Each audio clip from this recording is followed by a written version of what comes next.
नहीं भागना चाहिए, गलत काम करते हो। गलत काम कर रहे हो तुम, पुलिस के ऊपर हमला कर रहे हो। हम लोग लग जाते तो गलती नहीं करेंगे, हाँ? कभी गलती नहीं करेंगे। क्यों गोली चला दी है पुलिस के ऊपर? सर हम लोग भागना चाह रहे थे कि फायर करके ये सब निकल गलत है ना? ये गलती वहाँ की है। अपराध करो फिर दूसरी अपराध कर रहे हो। गलती हो गई सर। हम लोग प्यार से लेके आ रहे थे, इतना भरोसा नहीं था तुम लोगों पर कि इस तरह करोगे। पुलिस की टीम मर्डर वेपन की रिकवरी के लिए गई थी, जो कि इन्होंने नेपाल बॉर्डर के समीप नानपारा क्षेत्र में छुपा कर रखी थी और इनके द्वारा पुलिस पर फायरिंग की गई। आत्मरक्षा में की गई जवाबी फायरिंग में इन दोनों को भी गोली लगी। उत्तर प्रदेश के बहराइच में हुई हिंसा और राम गोपाल मिश्रा की हत्या के 2 आरोपियों को पुलिस ने एनकाउंटर के बाद धर दबोचा है। इनका नाम सरफराज और तालीम बताया जा रहा है। गौर करने वाली बात यह भी है कि ये दोनों आरोपी पहले से ही पुलिस की पकड़ में थे। ऐसे में विरोधी दलों के नेता एनकाउंटर को लेकर सवाल उठा रहे हैं।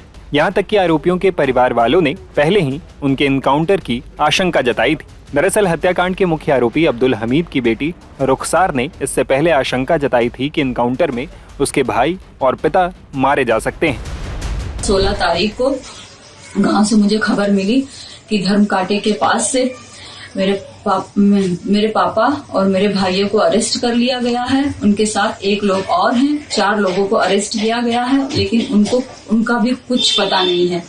ना उनका कहीं कुछ दिखाया जा रहा है, किसी थाने में भी वो नहीं है, ना कोई कप्तान कुछ बता रहे हैं, ना मीडिया में कुछ पता चल रहा है। हमको डर है कि उनको फर्जी इनकाउंटर दिखा के उनकी हत्या कर दी जाएगी। इन सबके बीच बहराइच की एसपी वृंदा शुक्ला ने बताया है कि आखिर किन हालात में इनकाउंटर हुआ। उन्होंने बताया कि तालीम और सरफराज की निशानदेही पर पुलिस राम गोपाल मिश्रा की हत्या में इस्तेमाल किए गए हथियार को खोजने गई थी, जो नेपाल बॉर्डर के पास नामपारा क्षेत्र में छिपा कर रखा गया था। इसी दौरान दोनों आरोपियों ने पुलिस पर हमला कर दिया और जवाबी कार्रवाई में उन दोनों को गोली लग गई। राजगंज में जो 13/10 को एक बहुत दुखद और दुर्दांत घटना हुई थी, जिसमें युवक को गोली मार के हत्या कर दी गई थी, उसी के क्रम में हमारी टीम ग्राउंड पे काम कर रही थी। सभी अभियुक्तों की हमें तलाश थी, तो आज 5 मुख्य अभियुक्त पुलिस के कब्जे में आ गए हैं, जिनमें से 2 अभियुक्त जो हैं, जिनका नाम है मोहम्मद तालीम उर्फ सबलू और मोहम्मद सरफराज उर्फ रिंकू। इनकी निशानदेही पे पुलिस की टीम मर्डर वेपन की रिकवरी के लिए गई थी, जो कि इन्होंने नेपाल बॉर्डर के समीप नानपारा क्षेत्र में छुपा कर रखी थी।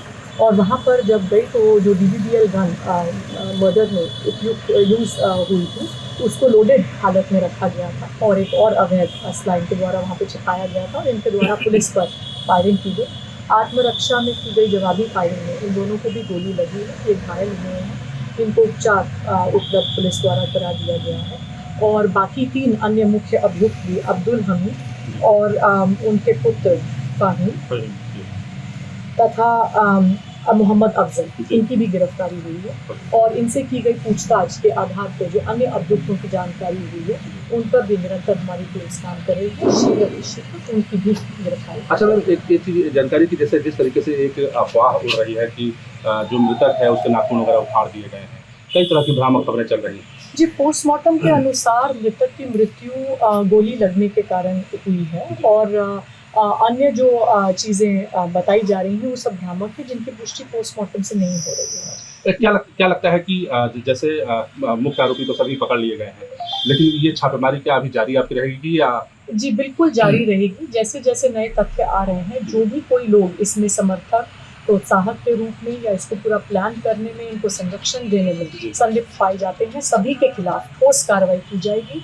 इस घटना में संलिप्त सभी अभियुक्तों के खिलाफ रासुका के तहत एवं अन्य ठोस कार्रवाई जल्द ही। बता दें कि पैर में गोली लगने के बाद घायल आरोपियों को अस्पताल ले जाया गया। आरोपियों का इलाज करने वाले सामुदायिक स्वास्थ्य केंद्र नानपारा के डॉक्टर ने बताया कि एक आरोपी के दाएं पैर तो दूसरे के बाएं पैर में गोली लगी है।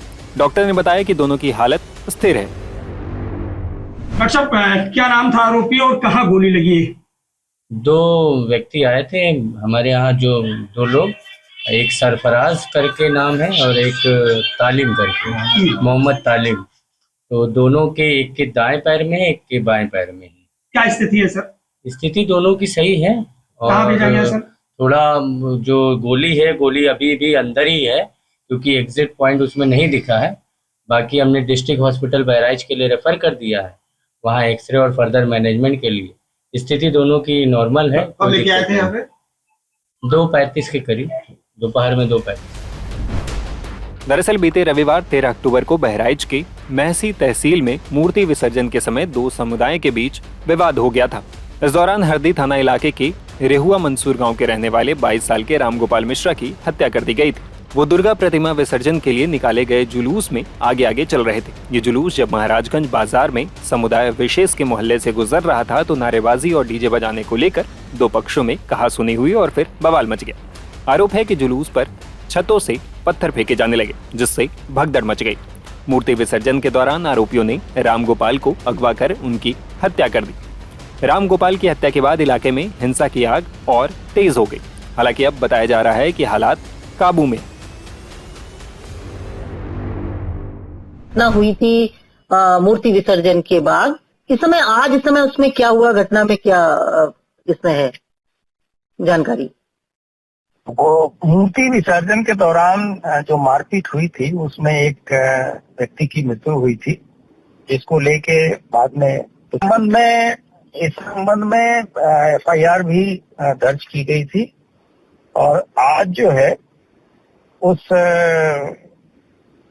जो अभियुक्त गिरफ्तार किए गए थे 5 लोग, और जब वेपन रिकवरी जो घटना में प्रयुक्त वेपन था, लाइसेंसी वेपन, उसको जब रिकवर करने पुलिस ले जा रही थी अभियुक्तों के साथ, तो वहाँ लोगों ने अभियुक्तों में उसमें से 2 अभियुक्तों ने भागने का प्रयास किया और उस दौरान उन्हें पुलिस ने उनको पकड़ने की कोशिश की और उसमें गोलीबारी हुई, जिसमें से 2 अभियुक्त, जिनका नाम क्रमशः मोहम्मद सरफराज और मोहम्मद तलीम है, के घायल हुए हैं, तथा अन्य जो 3 व्यक्ति गिरफ्तार हुए हैं उनका नाम अब्दुल हमीद है, फहीम है और अब्दुल अफजाल है।